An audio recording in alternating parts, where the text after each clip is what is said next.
चलिए भाई। नमस्कार, आदाब, सत श्री अकाल जी। क्या हाल है जी आप लोगों के? सबके सब ठीक?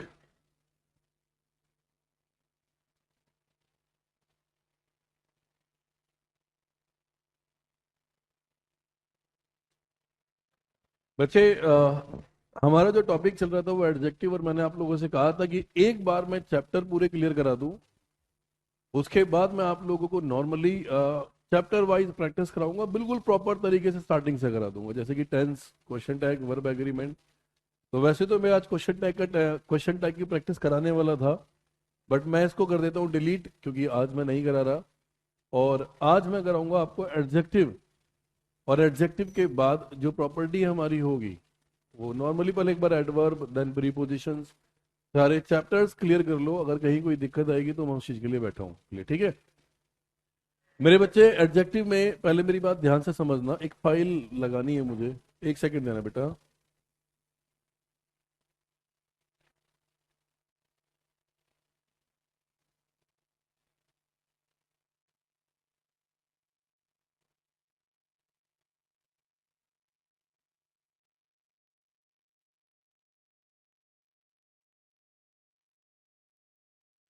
अच्छा, ये एक सेकंड देना, बस एक फाइल लगा दूं, जितना मैंने कराया ना एक बार वो रिवीजन हो जाएगा सारा।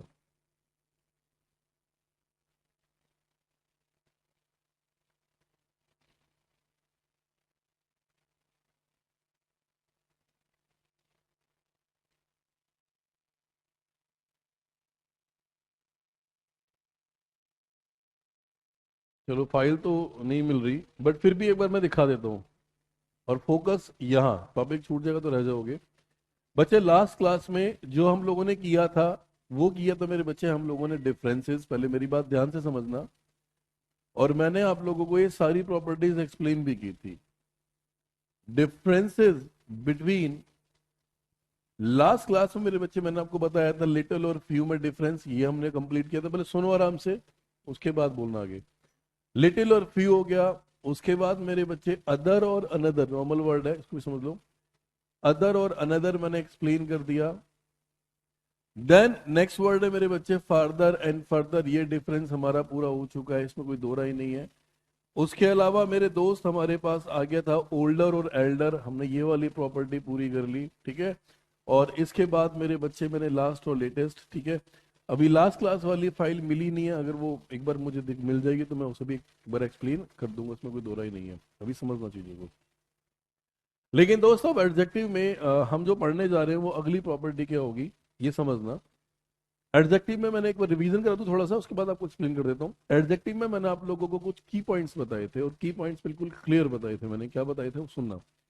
पहला की पॉइंट मैंने आप लोगों को बताया था मेरे दोस्त, कि एडजेक्टिव को तीन हिस्सों में डिवाइड किया गया था। एक पॉजिटिव डिग्री, एक कंपैरेटिव डिग्री, एक सुपरलेटिव डिग्री।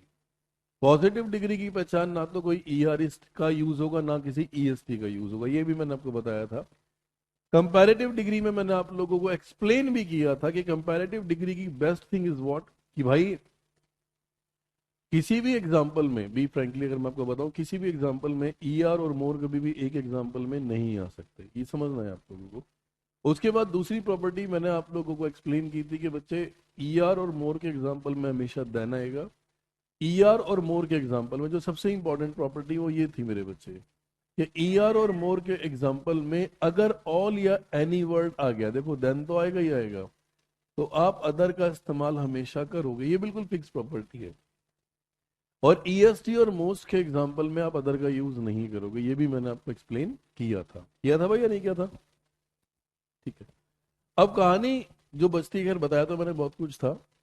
मैंने आप लोगों को बताया था मेरे बच्चे, unique, ideal, chief, perfect, excellent, entire, eternal, universal, absolute, कुछ भी ऐसा दे रखा हो तो हमेशा मेरे बच्चे उनके साथ E R E S T most का यूज नहीं करना। पहली प्रॉपर्टी, चाहो आप अपनी कॉपी में खोल के चेक भी कर सकते हो, रिवाइज का रिवाइज हो जाएगा, मेरी शक्ल देखने की बजाय आप कॉपी में चेक करो, ज्यादा अच्छा है।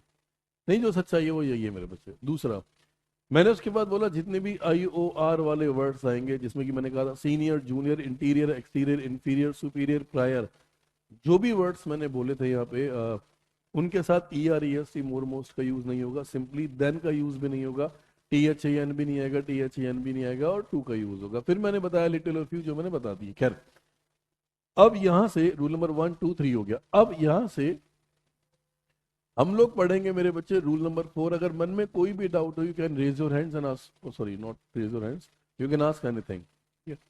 कहानी ये है, सुनो मेरे बच्चे आराम से, पहले ये चैप्टर कंप्लीट करो, उसके बाद मैं प्रैक्टिस ही करूंगा, कोई दो राय नहीं है।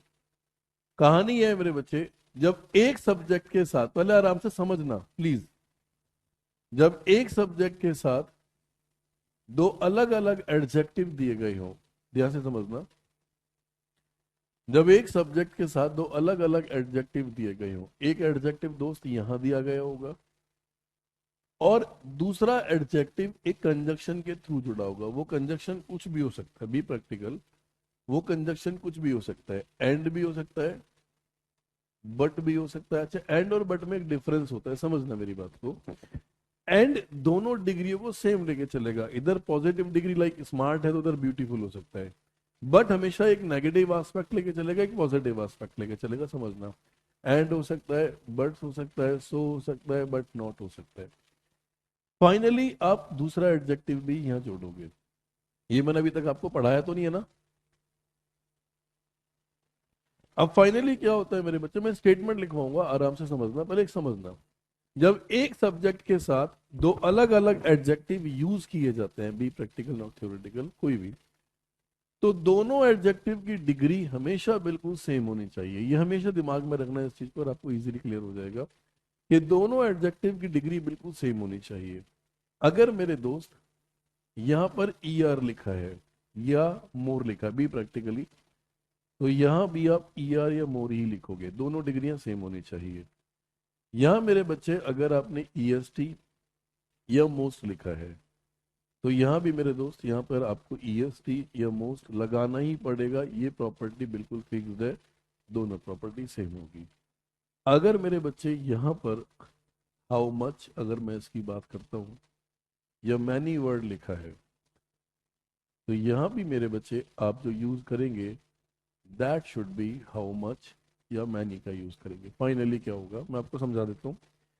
जब कोई भी दो degree, I repeat my words, जब कोई भी दो डिग्री एक सब्जेक्ट के साथ जुड़ती है, तो दोनों डिग्री बिल्कुल सेम होनी चाहिए, इधर पॉजिटिव इधर पॉजिटिव, इधर कंपैरेटिव इधर कंपैरेटिव, इधर सुपरलेटिव इधर सुपरलेटिव। इसकी स्टेटमेंट में ये मैं एग्जांपल भी दिखाता हूं। जैसे दोस्त मैंने एक छोटा सा एग्जांपल लिखा है यहाँ पे, शी इज क्लेवरर, ध्यान से मेरी बात समझना, शी इज क्लेवरर एंड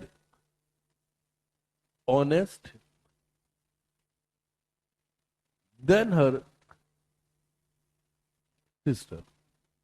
अब वो बंदा क्या करता है, इस क्वेश्चन में ऐसे स्लैशेस दे देगा, पहला स्लैश मेरे बच्चे ये दे दिया, दूसरा स्लैश ये दे दिया, तीसरा स्लैश ये दे दिया और चौथा स्लैश ये दे दिया। बड़े आराम से समझा रहा हूँ जिससे कि आपको चीजें एक्सप्लेन भी हो जाए। अब वो कहता है कि मेरे बच्चे she is cleverer and honest than her sister, कहेगा भैया इस क्वेश्चन का ना आपको आंसर बनाना है, ठीक है। अब बंदे ने चार स्लैशेस दे दिए। ज्यादातर क्वेश्चंस ये आते हैं एरर्स में, this one is A, this one is B, this one is C and this one is D, कहेगा भैया आंसर बताओ, ठीक है। अब करते हैं भाई, कैसे करें, आराम से समझना। तो यहाँ पे जब देखा तो क्लेवरर में मेरे बच्चे यहाँ पे क्या लग रहा है, ER, पहले आराम से समझो, और ये जुड़ रहा है एंड के साथ। तो रूल ये कहता है कि दोनों डिग्री की प्रॉपर्टी बिल्कुल सेम होनी चाहिए। तो जब इधर ER है तो या तो इधर ER आएगा या मोर आएगा, दोनों में से एक आएगा, ये श्योर है, इसमें कोई दो राय नहीं है, क्योंकि ऑलरेडी देन यहाँ पे दे रखा था, ठीक है। तो शी इज क्लेवर, तो ये ऑनेस्ट गलत है, और यहाँ पे जो सही आंसर आएगा that should be more honest, तो जो सही आंसर बनेगा, क्योंकि आपको ऑनेस्ट में ER तो आप लगा ही नहीं सकते, आप ऑनेस्ट में ER तो लगा ही नहीं सकते, आपको मोर लगाना ही पड़ेगा, क्योंकि देन भी दे रखा है। तो नॉर्मली ऐसे क्वेश्चंस आप आराम से कर सकते हो। समझ आ गया या नहीं आया? ठीक है। तो एक स्टेटमेंट में लिखवा रहा हूँ, पहले आप स्टेटमेंट लिखेंगे, उसके बाद फिर आप, मैं क्वेश्चन दिखाता हूँ, लिखवाऊंगा बाकायदा। तो दोस्त इसकी स्टेटमेंट ये है, व्हेन, इसकी स्टेटमेंट जरूर लिखना, when two adjectives, when two adjectives qualify the same noun, when two adjectives qualify the same noun,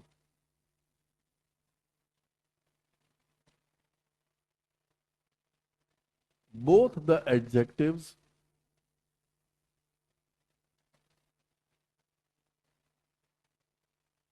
should be expressed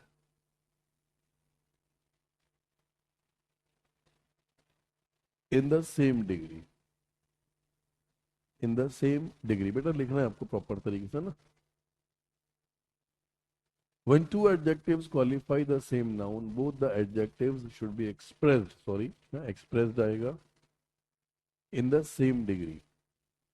Whether, मैं हिंदी में भी लिखवा दूंगा, whether they are, या सिंपली छोड़ दो, ठीक है. फिर डायग्राम बना देना. और हिंदी में मेरे बच्चे, जब एक सब्जेक्ट के साथ, इसकी थ्योरी पता मैं क्यों लिखवा रहा हूं, क्योंकि ये थ्योरी के बिहाफ पे ही चलेगा. आप सोचो कि बिना थ्योरी के कर लो तो पॉसिबल नहीं है. जब एक सब्जेक्ट के साथ दो अलग अलग एडजेक्टिव्स का यूज हो, एडजेक्टिव का यूज हो, आगे कभी भी कॉपी खोलोगे तो समझ आएगा. तो दोनों डिग्री,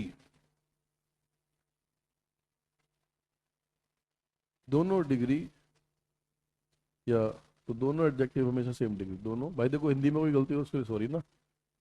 दोनों एडजेक्टिव हमेशा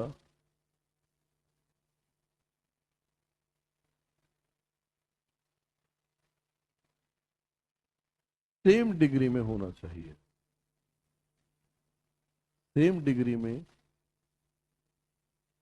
होना चाहिए. लिख लो मेरे बच्चे, पहले स्टेटमेंट कॉपी करो, then I will give statement.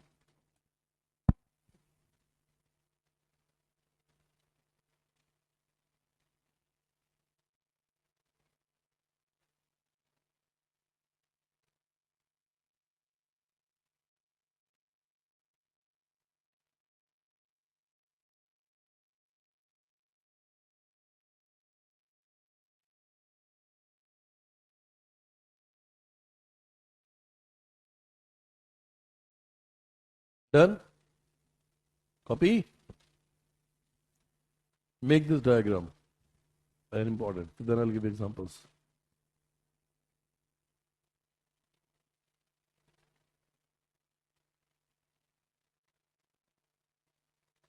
ना समझ आए 10 बार पूछ लेना, लेकिन करना जरूर है.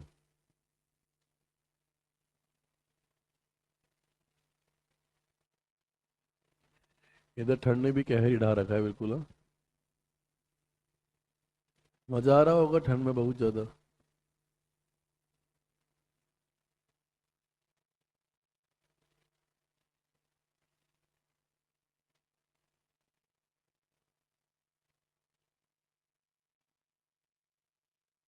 वो आजकल एक रील चल रही है ना, एक बच्चा अपनी मम्मी को बोलता, मम्मी मुझे मनाली ले चलो. मम्मी उसे स्वेटर गिनती है, 1 2 3 4 5 6 7, कहती है 7 स्वेटर में तो मैं दिल्ली की सर्दी झेल नहीं रही है, मनाली जाने चप्पल पीछे से पड़ के आते सीधा खींच के. करो शाबाश.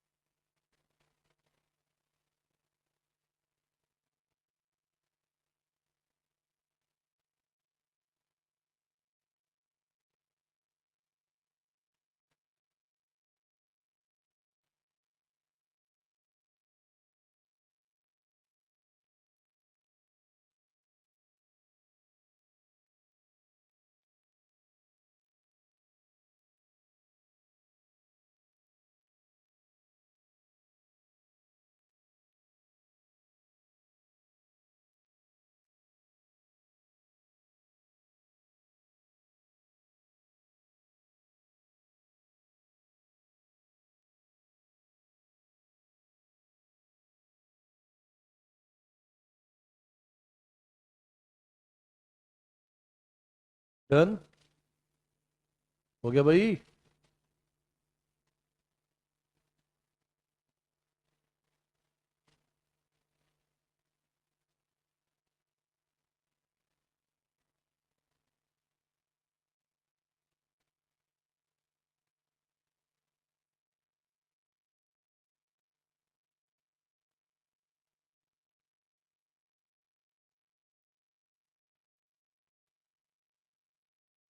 हो गया?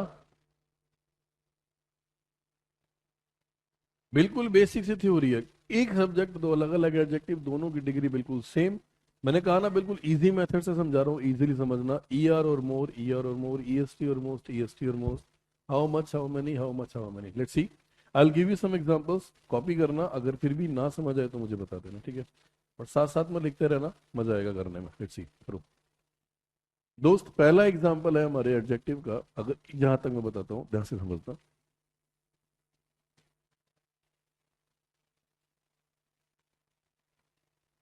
My brother is,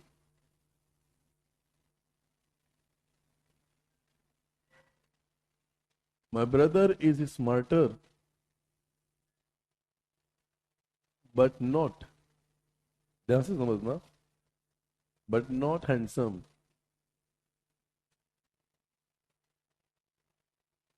than I। दोस्त पहला एग्जांपल, आराम से कॉपी करो, कोई जल्दबाजी नहीं है। Next, Anurag is eclipsed, ECLIPSED। Anurag is eclipsed by his wife. eclipsed का मतलब होता है पीछे छिप जाना या ढक जाना।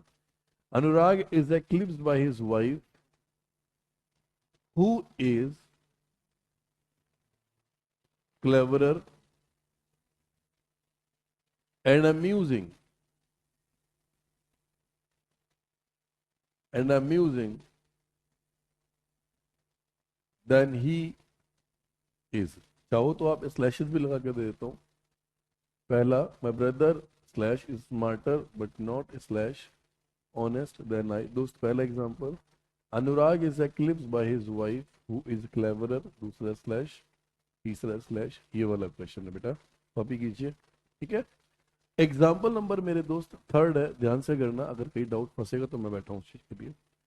अगला है, I don't know, I don't know how many. एक बार ये चैप्टर क्लियर हो जाएगा ना, then I will give you the practice set, और एक एक चीज मैं एक्सप्लेन भी करा दूंगा आपको, ठीक है? I don't know how many eggs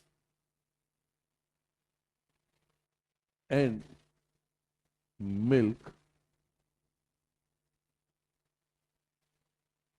she has bought. एक ही क्वेश्चन है मेरे बेटे। आई डोंट नो, पहला slash, how many eggs, and के बाद slash, slash, then no error.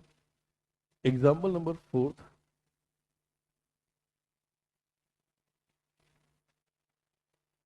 This is the biggest and, this is the biggest and large building in our city। एक ये एग्जांपल है दोस्त। पहला स्लैश मैं इधर बोल देता हूँ, दूसरा इधर, तीसरा इधर, देन नो एरर। पहले एक बार मैं पूरे करा देता हूँ, फिर लिखिएगा, ठीक है? Wait watch. Example number 5, she is more beautiful,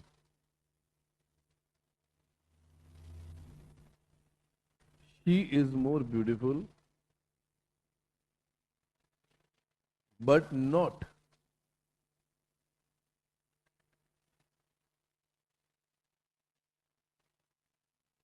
intelligent.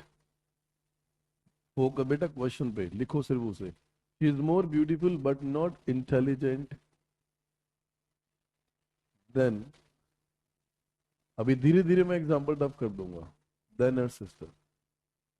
अगर मैं मजाक नहीं कर रहा क्लास में, या मैं डबल मीनिंग बातें नहीं कर रहा, इसका मतलब नहीं कि इंटरटेनमेंट करूँ तुम्हें मैं।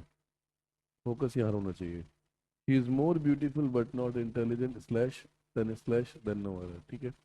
जब टॉपिक सीरियस होता है ना, तो मैं मजाक भी नहीं करता, मुझे पता है कि टॉपिक इतना इंपॉर्टेंट है, तो तुम्हें समझ भी नहीं आएगा। Example number 6, Rahul is the most talented. Rahul is the most talented and also the very, एक मिनट, हाँ टैलेंटेड को यहाँ से हटाओ और यहाँ इंटेलिजेंट लिखना, गलत हो गया sorry. Rahul is the most intelligent and also the very talented. अभी और भी एग्जाम्पल देता हूँ, सब प्रीवियस ईयर पेपर के क्वेश्चन है। टैलेंटेड स्टूडेंट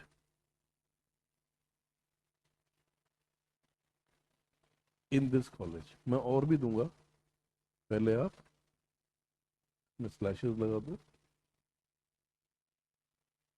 पहले स्लैश इंटेलिजेंट के बाद दूसरा टैलेंटेड के, और ये मेरे बच्चे हो गया no error, get the answers. हाँ पहले पहले वाले कॉपी कर लो एक बार, पहली स्लाइड में लगा रहा हूँ बेटा, ये देख ठीक है, करो शाबाश।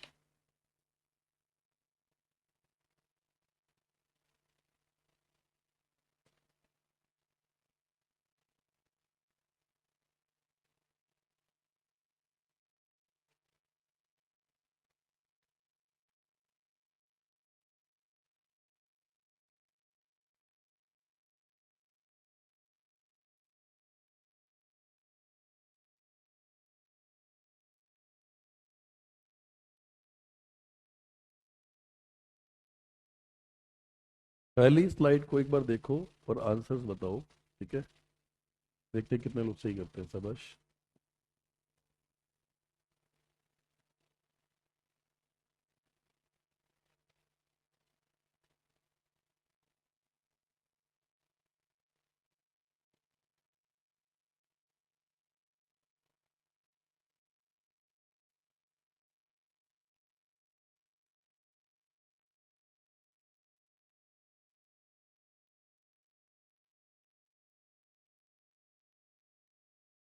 कॉपी करो और आंसर्स भी साथ साथ निकालो, फिर अगली स्लाइड पे एक दो एग्जांपल और दूंगा।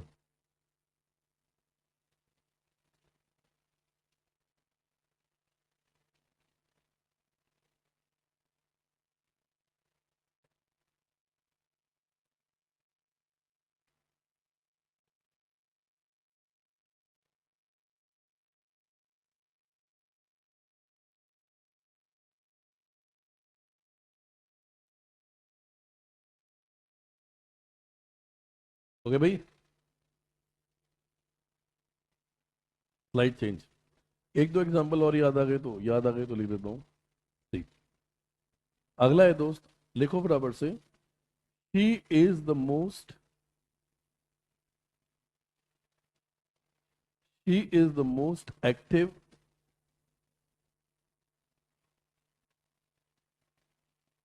And energetic girl in this class.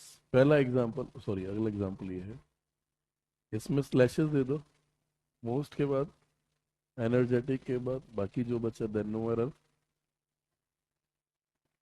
Last example और लिखवा रहा हूँ बेटा, इसको भी देख लो।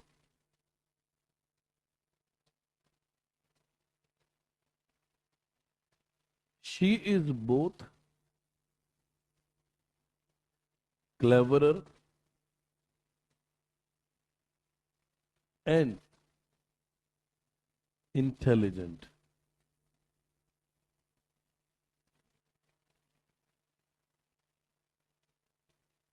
than her boss। बेटा ये है, टोटल एग्जांपल्स है हमारे पास 8 आपको करने, पहला स्लैश ये, दूसरा ये, तीसरा ये, देन नो, इसको भी कॉपी करो, then I will give you examples answer, sorry.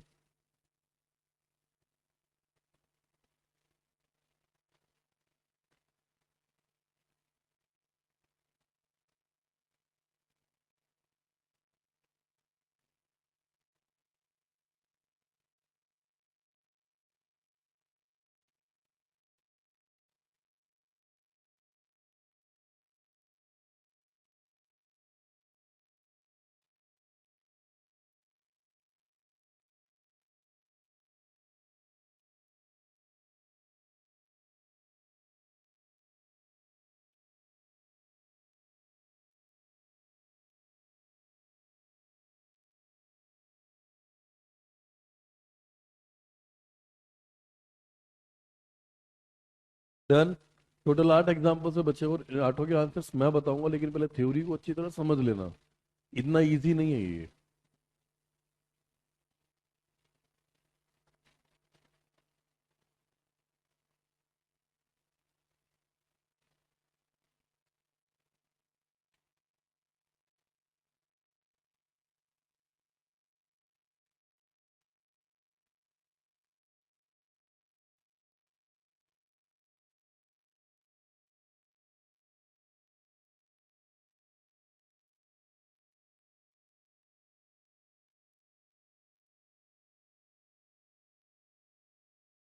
चलो मैं एक्सप्लेन करता हूँ। मैंने आप लोगों से पहले भी इस बात को बोला है मेरे बच्चे, कि कभी भी एरर निकालना हो ना, तो एक ऐसा वर्ड एग्जाम में दिया गया होगा जिसकी वजह से आपको आंसर मिलना ही मिलना है। अगर बात मैं पहले एग्जाम्पल से करूँ तो यहाँ पे ना एक बड़ी अच्छी सी चीज बताई है, और वो ये है कि भैया कभी भी कोई दो एडजेक्टिव जब एक कंजक्शन के साथ जुड़ रहे हो तो दोनों की प्रॉपर्टीज बिल्कुल सेम होनी चाहिए। अब इस क्वेश्चन को जब हमें किया तो क्लेवरर में कंपैरेटिव डिग्री था, तो ऑनेस्ट को कंपैरेटिव बनाने के लिए मोर लगाना बहुत ज्यादा जरूरी था। अब एग्जांपल है मेरे दोस्त, my brother is smarter but not handsome than I. अब क्वेश्चन को समझना उसके बाद करना। जैसे ही मैंने देखा स्मार्टर में ई आर लगाए तो मुझे देन चाहिए, सबसे पहली मेरी जो प्रॉपर्टी है वो मुझे देन चाहिए, हाँ या ना?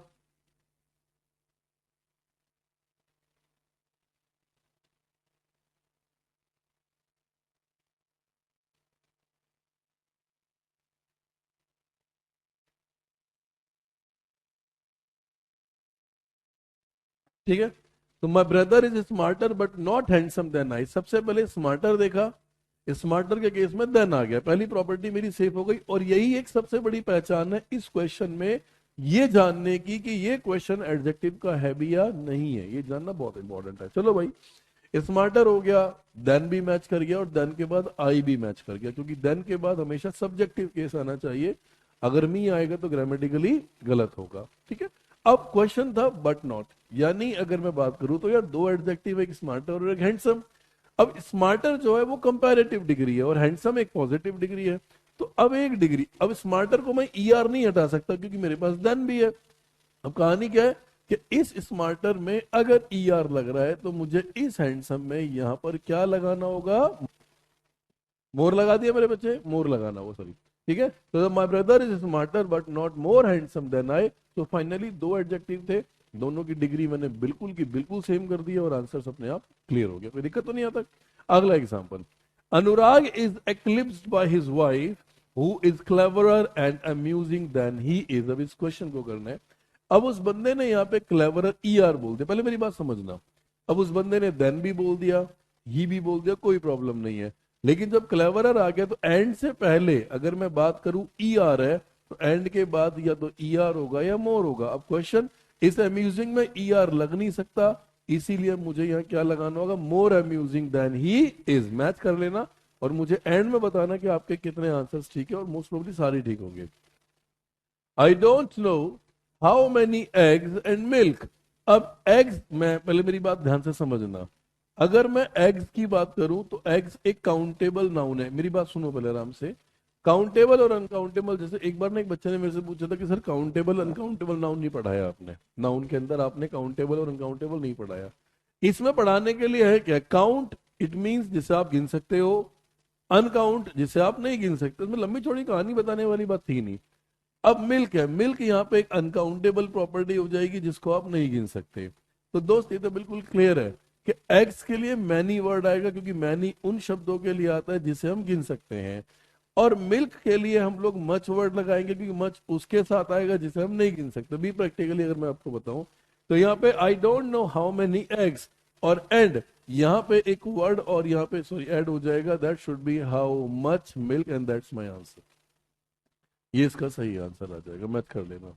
Next example, this is the biggest and large building in our city. साफ साफ दिख रहा है यहाँ बिगेस्ट में मेरे बेटे ईएसटी लगा रखा है, तो यहाँ पे मेरी बात समझो पहले आराम से, या तो मोस्ट होगा या फिर मेरे दोस्त ईएसटी होगा। अब इसको करना है तो यहाँ बिगेस्ट हो गया और यहाँ मेरे बच्चे लार्जेस्ट आ जाएगा, एंड दैट्स माय आंसर। कोई डाउट बेटा?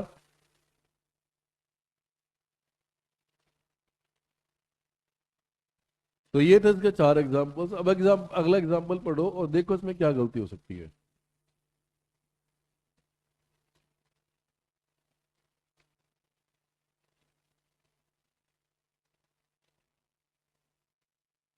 आंसर मिल गया होगा, आप देखते हैं क्वेश्चन को पहले समझना। She is more beautiful. देखो सबसे पहली दोस्त पता है इंपॉर्टेंट चीज समझना, बेटा गलतियां तो निकालना कोई बड़ी चीज नहीं है, लेकिन सही निकालना बहुत इंपॉर्टेंट है।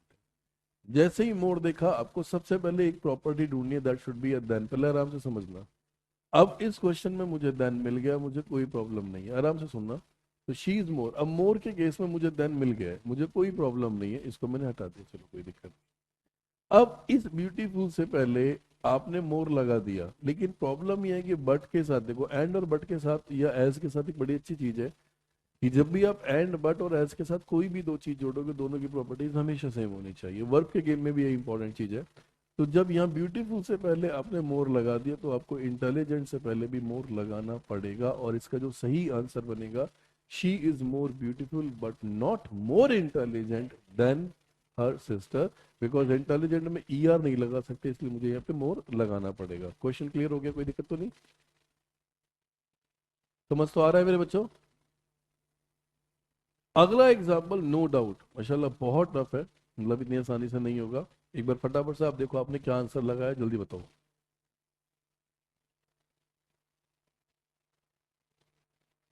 मैं चैलेंज कर रहा हूं, 99% बच्चे गलत होंगे इसमें।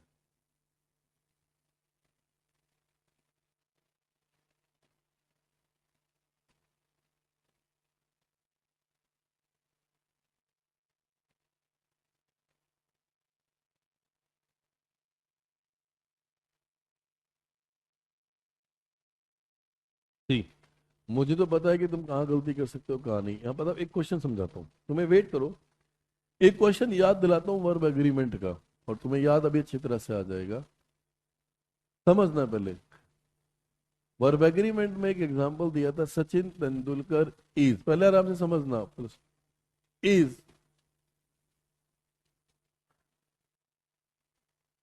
The great politician and the great player कर देते हैं, the great player in India. अब दोस्त पहले समझो आराम से। जब मैंने वर्ब एग्रीमेंट पढ़ाया था तो मैंने कहा था, जब किसी बंदे का स्पेसिफिकली कोई नाम दिया गया होता है, आप मेरी बात ध्यान से समझना, जब किसी बंदे का कोई नाम स्पेसिफिकली दिया होता है और आदमी एक हो और आर्टिकल दो अलग अलग दिए गए हो, तो ऐसे केस में हमेशा, पहले सुन लो आराम से, सेकेंड आर्टिकल हमेशा गलत होता है। ये मैंने कराया हुआ है, इसमें दो राय नहीं है। अब यहाँ भी वही गेम है, बेशक यहाँ डिग्रियां गलत है लेकिन आर्टिकल भी गलत होगा। सुनना, राहुल इज द मोस्ट, यहाँ मोस्ट से पहले द आ गया, मोस्ट लग गया, या एंड आ गया। एंड से पहले और एंड के बाद, मेरी बात ध्यान से समझना, मैं आपको जो समझाना चाह रहा हूँ तो ये कि अगर एंड से पहले मोस्ट है तो एंड के बाद मोस्ट आएगा, पहले मोस्ट आना बहुत जरूरी है, ये समझना। अब प्रॉब्लम ये है कि मैं दा, दो दा, एक दा ये रहा और एक दा ये रहा, लेकिन दोस्त यहाँ पे नंबर ऑफ पर्सन कितने हैं इसको समझना बहुत जरूरी है, इसको समझना बहुत जरूरी है। राहुल यहाँ पे आदमी एक है, जब नंबर ऑफ आर्टिकल एक होता है तो आर्टिकल एक आएगा, जब नंबर ऑफ आर्टिकल दो होते हैं तो आदमी दो होते हैं। अब राहुल आदमी एक है, आर्टिकल दो है, तो यहां पे सबसे पहले मैं इस आर्टिकल को रिमूव करूंगा, समझना। वेरी बी हटेगा क्योंकि द वेरी एक साथ था, और इन दोनों को हटा के मैं स्पेसिफिकली वर्ड लिखूंगा मोस्ट। अब आपके मन में एक सवाल आ रहा होगा कि सर आपने तो कहा था कि मोस्ट से पहले द आएगा, मैं मना नहीं कर रहा, मोस्ट से पहले आप द लगा सकते हो, लेकिन एक शर्त पे, जब आदमी दो हो। जब आदमी एक है तो ये आर्टिकल दोनों मोस्ट को लीड कर रहा है, ये आर्टिकल द दोनों मोस्ट को लीड कर रहा है, क्योंकि नंबर ऑफ पर्सन कितने हैं मेरे बच्चे, एक है, और जब आदमी एक होता है तो द एक ही बार लगेगा। तो सही आंसर बनेगा, Rahul is the most intelligent and also most talented. तो दूसरा दा लगाने की जरूरत बिल्कुल भी नहीं पड़ेगी, क्योंकि राहुल नाम लिखा हुआ है। इज दैट क्लियर और नॉट बेटा? तो ऐसे एग्जांपल्स ना मेरे दोस्त ज्यादातर फिल इन द ब्लैंक्स में फंसा देंगे। और जब फिल इन द ब्लैंक्स में ऐसे एग्जांपल्स फंसा देंगे तो फिर आप करोगे कैसे, ये आपको डिसाइड करना होगा। क्लियर है? अब अगला, अब देखो यहाँ भी तो वही गेम है दोस्त। She is the most active, ये एंड आ गया, एंड से पहले मोस्ट, एंड के बाद आपको मोस्ट लगाना पड़ेगा। पहले समझना आराम से क्वेश्चन को। आर्टिकल एक है लेकिन शी भी तो एक ही है ना, तो इस केस में आप सिर्फ एनर्जेटिक से पहले यहां पर मोस्ट लगाएंगे और कुछ नहीं लगाएंगे, क्योंकि ऑलरेडी मोस्ट एंड से पहले और एंड के बाद। लेकिन दा का यूज मत करना, ये तो ग्रामेटिकली गलत हो जाएगा। कोई डाउट यहाँ तक बेटा? क्लियर है? अगला, अभी इसके बाद इसका भी टफ लेवल स्टार्ट होगा, नो डाउट, बहुत अच्छा है। He is both cleverer. अब ध्यान से, जैसे ही आपने ई आर देखा, मेरी बात ध्यान से समझना, क्लेवरर हो गया, बिगर हो गया, लार्जर हो गया, तो नॉर्मली आप क्या करेंगे उनके केस में देन को पहले ढूंढेंगे, देन नहीं मिलेगा तो गलत होगा। अब दोस्त यहाँ पे समझना है, जब एंड से पहले अगर ई आर या मोर है तो एंड के बाद भी ई आर या मोर होगा। तो यहाँ पे इंटेलिजेंट के केस में ई आर तो लगेगा ही नहीं, तो आंसर जो आ जाएगा that should B A more and my answer. कोई डाउट मेरे दोस्त यहाँ तक? तो दोस्त ये थी आपकी पहली प्रॉपर्टी। अगर फिर भी किसी एग्जांपल में कोई भी डाउट हो, be frank, you can tell me कि सर मेरे को ये वाला समझ नहीं आया, मैं उसको समझा भी दूंगा, कोई दिक्कत वाली बात नहीं है। लेकिन पहले आप एक बार चैप्टर को, क्योंकि अधूरा चैप्टर छोड़ना समझदारी नहीं है, तो इसीलिए चैप्टर को पहले पूरा कंप्लीट कर लेता हूं, उसके बाद हम लोग आगे बढ़ेंगे। यहाँ तक कोई डाउट तो नहीं बेटा किसी को?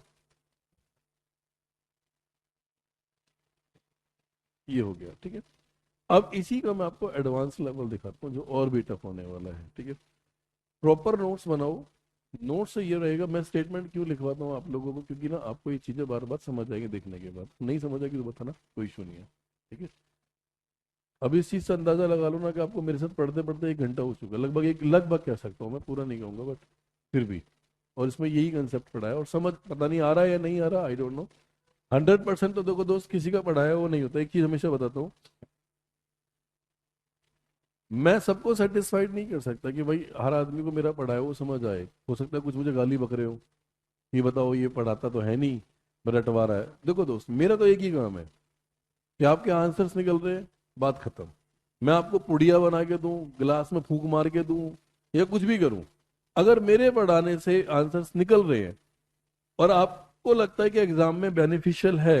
एक होता है दोस्त कि एक टीचर पढ़ा रहा है, पहले मेरी बात समझना, एक होता है एक टीचर पढ़ा रहा है, वो अपना 100% वो तो दे ही रहा है, 100% कोई दिक्कत नहीं है, अच्छा कुछ देते भी नहीं है, और एक आपको 30% आ रहा है समझ, तो दोस्त ये वर्थ नहीं है। एक आपको 70% समझ आ रहा है, that should be a worth. क्योंकि किसी के पढ़ाने से, किसी की कोई चीज बताने से किसी के दिमाग में 100% चीजें घुसती नहीं है, तो हमेशा ध्यान रखना। कोई ये कहता है कि भाई मैंने पढ़ा है, सबका दिमाग एक जैसा नहीं होता। किसी के दिमाग की कैचिंग पावर बहुत अच्छी होती है, किसी के दिमाग की कैचिंग पावर बहुत खराब नहीं कहूंगा मैं, आता है। कछुए और खरगोश में ही तो फर्क था। कछुए की चाल धीरे थी कि उसका दिमाग स्लो वर्क करने के लिए बोलता है, और खरगोश की चाल तेज थी, उसका दिमाग तेज काम करने के लिए बोलता है। लेकिन जिसका ज्यादा तेज चलता है ना, फिर वो दूसरे को हल्के में ले जाता है कई बार ना, ये भी ध्यान कर लेना। और हल्के में लेके भी कहता है मैं सो जाता हूँ, तो धीरे धीरे आएगा, लेकिन जो धीरे धीरे स्लो पॉइजन होता है वो निकल जाता है।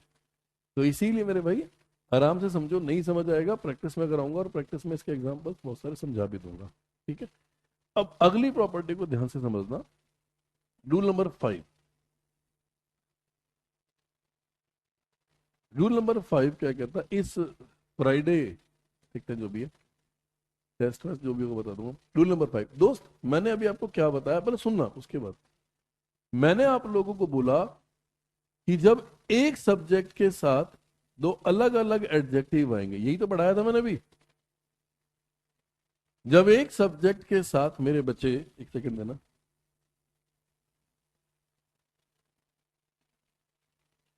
जब एक सब्जेक्ट के साथ दो अलग अलग एडजेक्टिव्स दे रहे हो, सुनना पहले आराम से, और वो एडजेक्टिव एंड के साथ जुड़े हो, बट के साथ जुड़े हो, सो के साथ जुड़े हो, या एज के साथ जुड़े हो, यहां भी एक एडजेक्टिव देगा, यहां भी। ये अच्छा लेवल है, उससे पहले वाले से ज्यादा टफ है ये। और यहां भी एक एडजेक्टिव देगा। पहले रूल में और अब वाले रूल में एक फर्क दिखाता हूं मैं आपको। मैंने कहा कि जब एक सब्जेक्ट के साथ दो अलग अलग एडजेक्टिव हो तो दोनों एडजेक्टिव्स की डिग्री बिल्कुल सेम होगी। पहले रूल में मैंने ये बताया था। अब वो बंदा क्या करेगा, दोनों एडजेक्टिव्स की डिग्री बिल्कुल सेम दे देगा, एक लेवल है इसका। और ये नो डाउट आधी बुक में तो होता नहीं, और होता तो टीचर पढ़ाते नहीं। तो जब एक सब्जेक्ट के साथ दो अलग अलग एडजेक्टिव दे दिए, अब वो बंदा डिग्रियां सेम दे रहा है, दोनों ई आर या वट एवर जो भी, लेकिन एक गेम बिगाड़ेगा। बाद वाले के साथ वो बंदा एक फिक्स्ड प्रीपोजिशन दे देगा, इसको समझना जरूरी है। बाद वाले के साथ वो बंदा एक फिक्स्ड प्रीपोजिशन देगा, और यहां आपका जो नॉर्मल ऑब्जेक्ट है वो आएगा, वो देगा, ही गिवन होगी। और बस आप लोगों को इस पहले एडजेक्टिव के साथ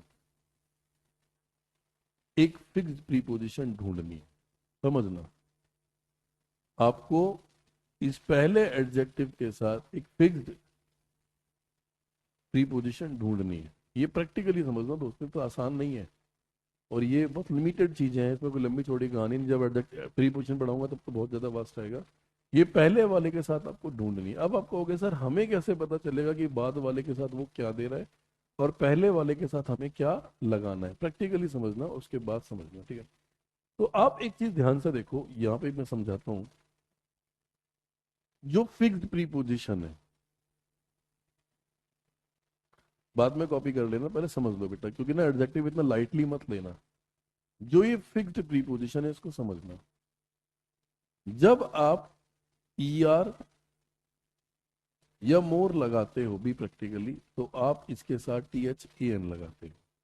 तो जो THAN आप लगा रहे हो इनके साथ, this is called the fix preposition. एक वो देगा, एक वो पूछेगा, ठीक है। अब इसी तरह से आराम से समझना, जब आप एल्डर, जब आप प्रीफर, या जितने भी IOR वाले वर्ड्स जो मैंने आपको बताए थे, जैसे सीनियर हो गया, जूनियर हो गया, इंटीरियर हो गया, ये हो गया, तो जब ये लगाओगे तो इसके साथ एक फिक्स्ड प्रीपोजिशन आएगी, that should be a to. वो देगा वो बंदा, आपको टेंशन लेने की जरूरत नहीं है। इसी तरह मेरे दोस्त, जब आप सो लगाओगे, कंपैरिजन केस में सो के साथ एक फिक्स्ड होगा एज। जब आप एज लगाओगे, कंपैरिजन केस में बिल्कुल फिक्स्ड होगा मेरे बच्चे एज। सुन आराम से। जब आप प्लीज वर्ड, ये एडजेक्टिव कुछ रिपीटेड है, मैं आपको बहुत सारे तो नहीं लिखवाऊंगा, 4-5 ही लिखवाऊंगा, लेकिन मेरा वादा है कि उन 4-5 से बाहर नहीं आएगा, क्योंकि वो 4-5 नहीं, 4-5 हजार बन सकते हैं इन्हीं से। किसी के पीछे भी ER मोर लगा दो, वो 4-5 हजार बन जाएंगे, ठीक है, तो रटने की जरूरत नहीं है। प्लीज के साथ आप एक फिक्स प्रीपोजिशन लगाएंगे विद।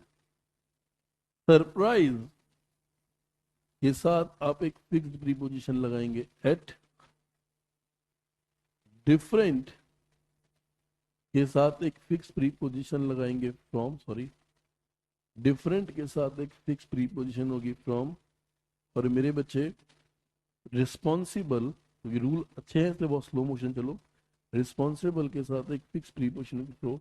अब ये बंदा, बस आपको ना कोई भी इनमें से, मैं फिर बोल रहा हूं मेरी बात ध्यान से समझना, एग्जामिनर क्या करेगा, आपको इनमें से कोई भी एक दे देगा और एक कोई भी गायब कर देगा। होगी इनमें से, इससे बाहर एक भी नहीं होगी, आगे पीछे कुछ भी हो सकता है, वो दे देगा और एक पूछेगा। जैसे दोस्त मैं एक एग्जांपल, जब मैं आपको लिखवाऊंगा ना, देन फर्स्ट स्टेटमेंट लिखवाऊंगा, then you have to copy a rule. जो पहला पॉइंट ये होगा, देन आप इसको कॉपी करेंगे, फिर फिक्स्ड प्रीपोजिशन ये होगी, और लास्ट में आप यहाँ पे एग्जांपल्स को समझेंगे। पहले आराम से देखो, उसके बाद कॉपी करना जी के। दोस्त मैंने एक छोटा सा एग्जांपल लिखा, she is junior, he is junior but not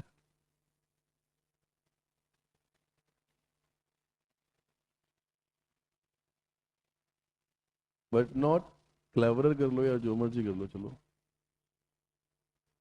but not cleverer than I। मैं बहुत छोटा सा एग्जांपल दिखा रहा हूँ और इजी भी। अगर आप इस क्वेश्चन को देखें तो इस क्वेश्चन में आपको बड़ी अच्छी चीज नजर आएगी कि भैया इसमें क्लेवरर है, हाँ या ना। अब जैसे ही मैंने क्लेवरर देखा तो मुझे याद आ गया यार, क्लेवरर के साथ देन आएगा। लेकिन according to the grammatical rule ये भी तो कहता है मेरे बच्चे कि जब किसी एग्जांपल में senior, junior, interior, exterior, inferior, prior, superior, ऐसा कोई भी वर्ड आएगा, तो हमेशा दिमाग में रखना कि उसके एग्जाम्पल में देन कभी जिंदगी में नहीं आता।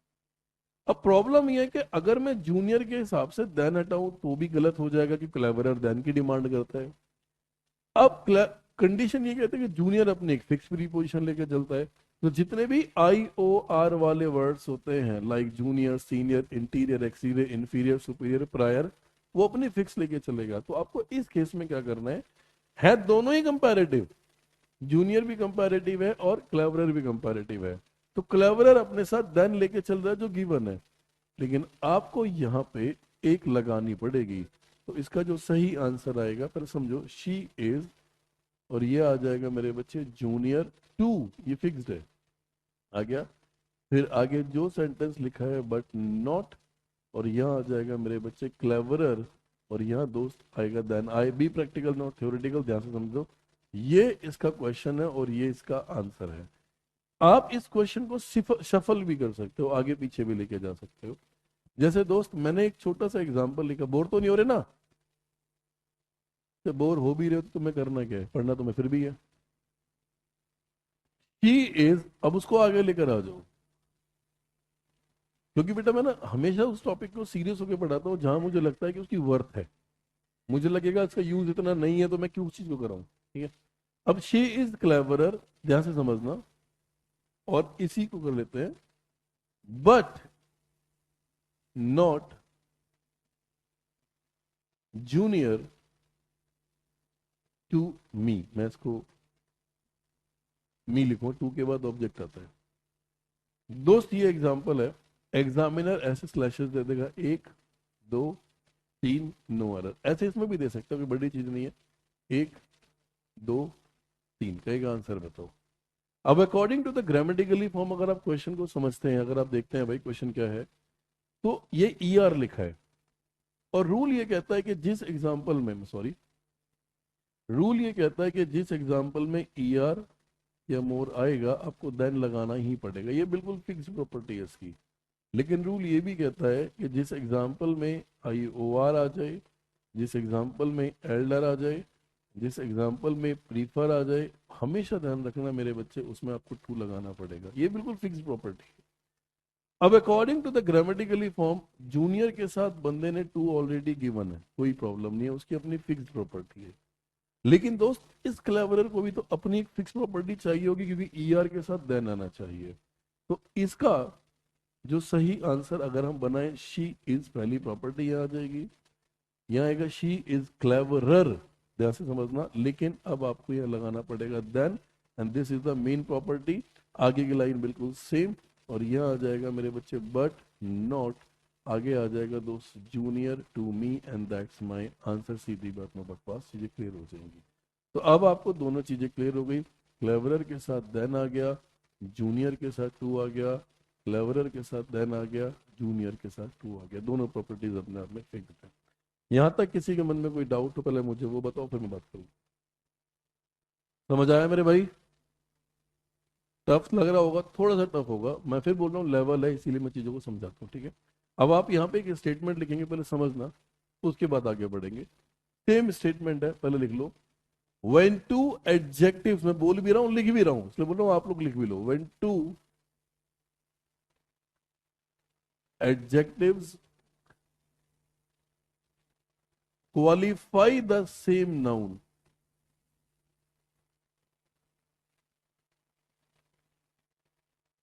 when two adjectives qualify the same noun, comma,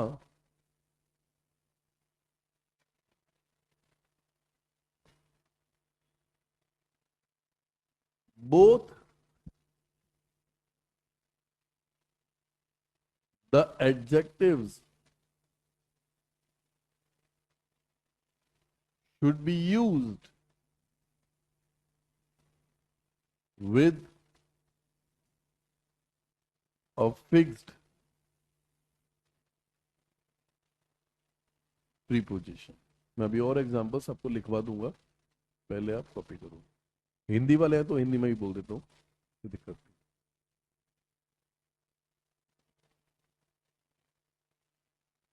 जब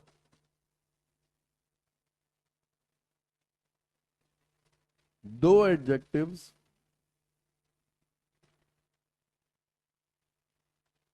एक सब्जेक्ट के साथ जुड़े हो, वहां पर दोनों की डिग्रियां सेम थी पहले वाले में, यहाँ पे दोनों की प्री पोजिशन डिफरेंट होंगी। जुड़े हो तो दोनों एडजेक्टिव्स के साथ भी, प्रैक्टिकल नॉट थ्योरेटिकल, दोनों एडजेक्टिव्स के साथ हमेशा एक फिक्स्ड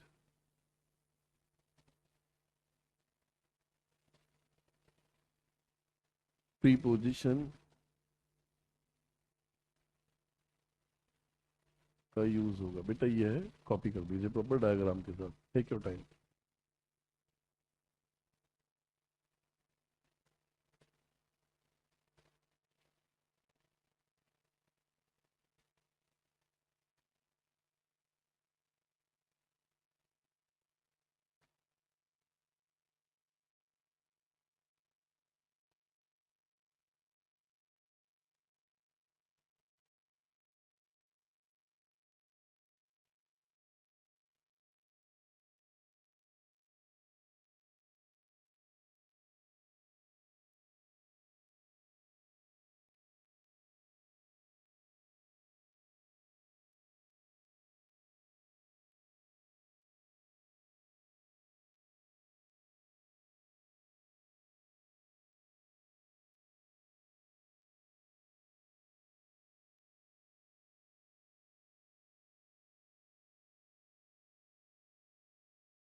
कॉपी, पूरा डायग्राम हो गया, change, get the points.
Done.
Light change. Done.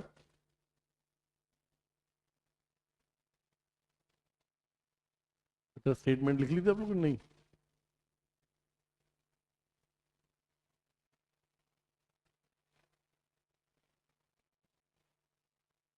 वैसे मुझे पहले स्टेटमेंट दिखानी चाहिए थी, मैंने ध्यान नहीं दिया इस बात के लिए, सॉरी भाई। तो कोई बात नहीं, पहले स्टेटमेंट लिख लो, ये जरूरी है, क्योंकि कभी भी लाइफ में आप पेज खोलो तो आपको कम से कम लाइन देख के समझ तो आ जाएगा लिखना क्या था। पहले वाली की स्टेटमेंट अलग है, पहले वाली में ये है कि दोनों डिग्री सेम होगी। अच्छा वही है, सॉरी, मेरे भी दिमाग आज चली गया है, तो इसको मैं मिटा देता हूँ ना। तो फाइनली दोस्त, कुछ एग्जांपल्स मैं यहाँ लिख रहा हूँ, एक बार उनके आंसर्स करके देखो, अगर ना समझ आए तो मुझसे पूछना।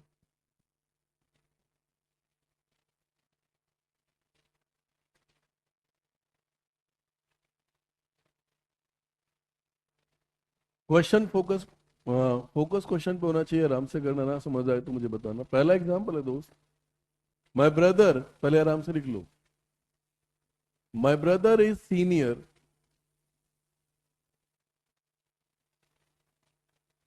My brother is senior and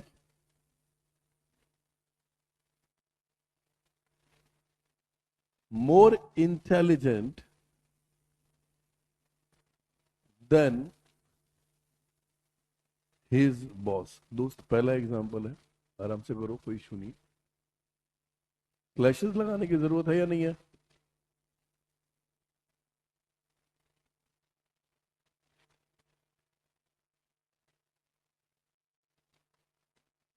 My dress is cheaper and different